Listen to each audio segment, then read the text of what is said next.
Bismillahirrahmanirrahim. Assalamualaikum warahmatullahi wabarakatuh. Alhamdulillahi rabbil alamin. Wassalatu wassalamu ala asyrafil anbiya'i wal mursalin sayyidina maulana Muhammad wa ala alihi wa sahbihi ajma'in. Qala subhanaka la ilma lana illa ma 'allamtana innaka antal alimul hakim. Wa la hawla wa la quwwata illa billahil aliyyil azim. Allahumma salli ala sayyidina Muhammad al-Fatihi lima ughliq wal khatimi lima sabaq. ناصر الحق بالحق والهادي إلى صراطك المستقيم صلى الله عليه وعلى آله وصحبه حق قدره ومقداره العظيم. بسم الله رب العظيم ورسول الكريم والملائكة المقربين. الصلاة والسلام عليك يا سيدي يا رسول الله خذ بيدي قالت حيلتي أدركني لا إله إلا الله وحده لا شريك له له الملك وله الحمد وهو على كل شيء قدير. أما بعد. Alhamdulillah, bersyukur kita kepada Allah Subhanahu Wa Taala kerana dapat kita menyambung kembali pembacaan kitab Syama'il Muhammadiyah Imam Tirmizi rahimahullah taala, dan kita masih lagi pada bab yang ke-26 berkenaan dengan lauk pauk yang dimakan oleh Nabi. Kita masuk pada hadis yang ke-154 yang memberitahu antara lauk yang dinikmati, yang dimakan oleh Rasulullah adalah manisan dan juga madu. Qala mu'allifu rahimahullah ta'ala wa nafa'na bihi wa bi'ulumihi wa barakatihi fi daraini amin. An Aisyah radhiyallahu anha qalat kana an-nabiy sallallahu alaihi wasallam yuhibbul halwa wal asal. Maksudnya diriwayatkan daripada Sayyidatina Aisyah radhiyallahu anha, beliau berkata, Nabi SAW menyukai manisan dan juga madu. Jadinya dalam hadis ini Sayyidatina Aisyah, isteri Nabi, memberitahu kita bahawa antara makanan kesukaan Nabi adalah manisan dan juga madu. Jadinya ada dalam hadis ini ada perkataan al-halwa. Al-halwa ini daripada segi makna bahasanya merangkumi semua jenis makanan yang manis ataupun manisan. Semua makanan yang manis ataupun manisan, semua itu dipanggil sebagai al-halwa. Namun menurut As-Sa'libi, makanan manis yang disukai oleh Nabi adalah yang dikenali sebagai al-maja', iaitu kurma yang diuli dengan susu. Nabi SAW ini kata menurut As-Sa'libi, katanya Nabi suka makanan yang bernama al-maja', iaitu kurma yang diuli bersama dengan susu.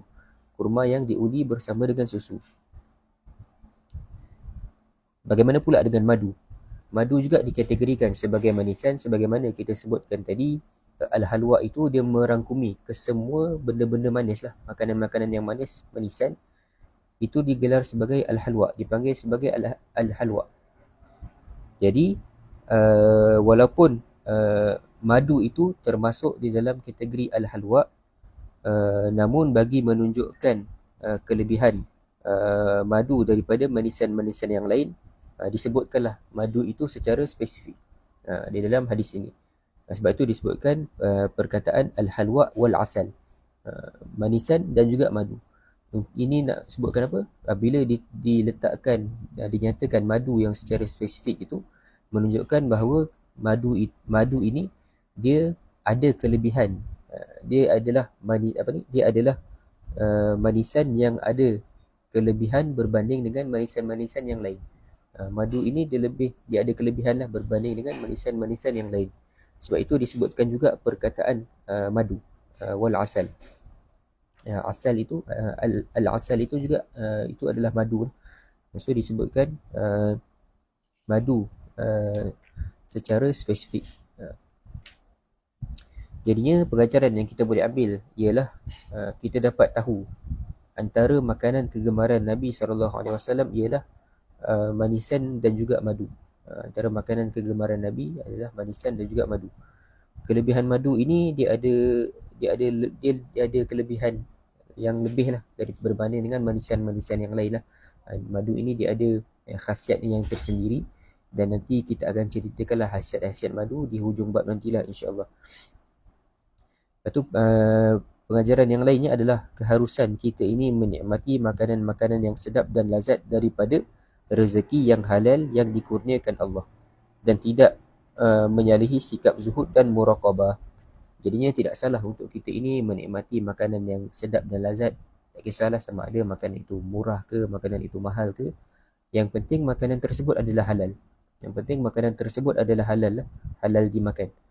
Jadinya tidak ada masalah. Sebabnya apa? Sebab Nabi sendiri pun menikmati makanan-makanan yang sedap, makanan-makanan yang lazat. Walaupun Nabi SAW itu menikmatinya amat jarang sekali lah, tapi Nabi SAW pernah buat.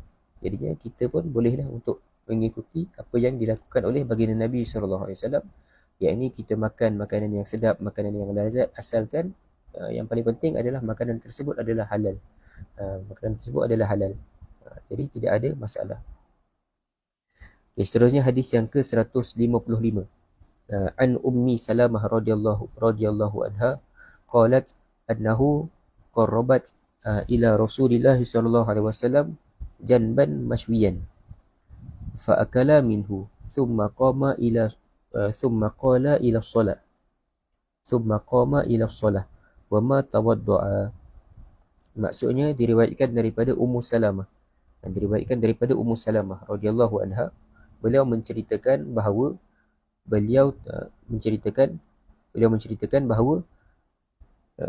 telah menghidangkan kepada Rasulullah daging rusuk kambing yang telah dibakar atau dipanggang.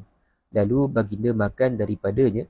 Kemudian baginda bangun mengerjakan solat tanpa baginda mengambil wudu.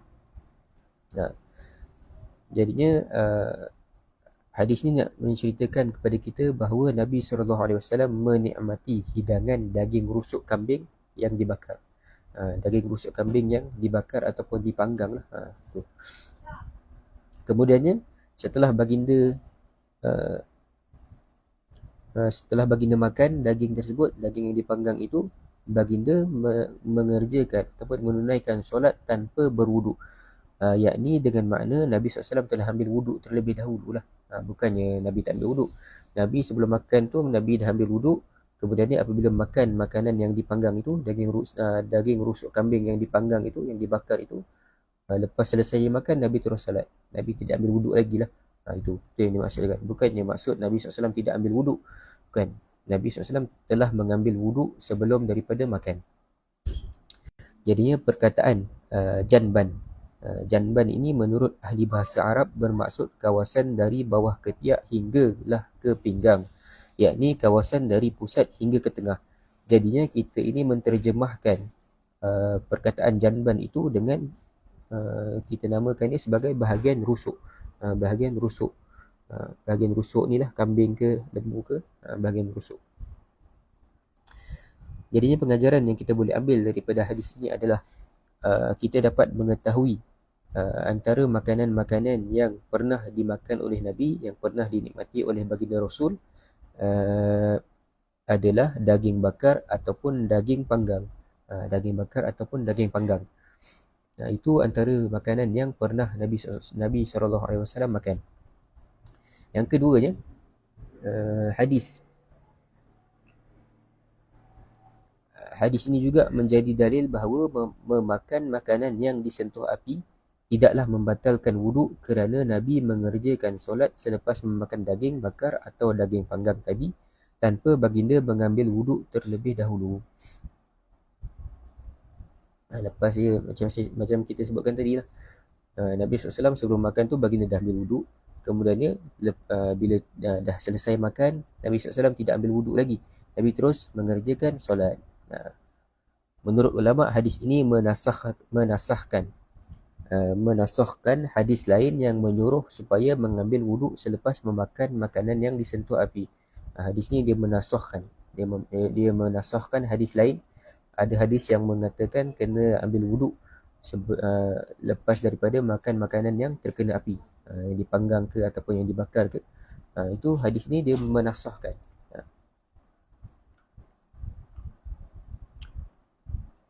Jadinya bolehlah untuk kita ini bila kita dah ambil wuduk sebelum kita makan daging panggang ke, daging bakar ke, kemudiannya lepas daripada makan kita nak terus sembahyang, dibolehkan.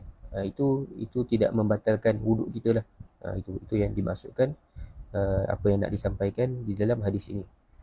Dan insyaAllah hadis yang terakhir pada tengah hari ini, hadis yang ke-156, an Abdillah bin Al-Harith radhiyallahu anhu qala akalna ma'a Rasulillah sallallahu alaihi wasallam shiwa'an fil masjid. Maksudnya diriwayatkan daripada Abdullah bin Al-Harith radhiyallahu anhu yang menceritakan kami telah makan bersama Rasulullah daging bakar atau daging panggang di masjid. Sama juga hadis ni nak bagi tahu kita bahawa Nabi SAW menikmati daging panggang, menikmati daging bakar. Tetapi di dalam hadis ini dinyatakan bahawa Nabi SAW makan daging panggang tersebut bersama para sahabatnya ketika berada di dalam masjid. Ketika berada di dalam masjid. Dalam riwayat yang lain daripada Abdullah bin Al-Harith juga, beliau menceritakan kunna na'kulu ala ahdi Rasulillah sallallahu alaihi wasallam fil masjid al-khubza wal lahma. Kami makan pada zaman Rasulullah sallallahu alaihi wasallam di masjid roti berserta daging. Jadinya hadis ni nak fokuskan kepada kita bahawa Nabi SAW pernah makan bersama para sahabatnya daging bakar ketika mana berada di dalam masjid.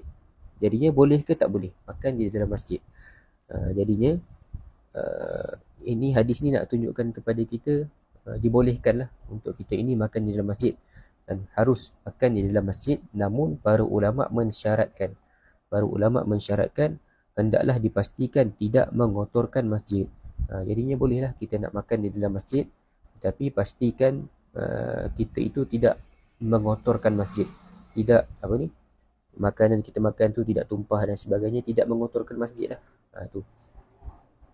Kalau nak makan di dalam masjid dibolehkan, diharuskan makan di dalam masjid, cumanya jangan mengotorkan masjid. Itu syaratnya, syarat yang diletakkan oleh ulama kita. Jadinya setakat itu sajalah perkongsian hadis Syama'il Muhammadiyah pada tengah hari ini. Moga-moga ada manfaatnya lah untuk kita semua. Wallahu subhanahu wa ta'ala a'lam. Assalamualaikum warahmatullahi wabarakatuh.